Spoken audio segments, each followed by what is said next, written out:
I haven't competed in a long time, so I was a little nervous at first.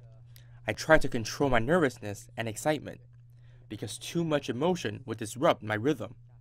It's a special moment for Macao sports.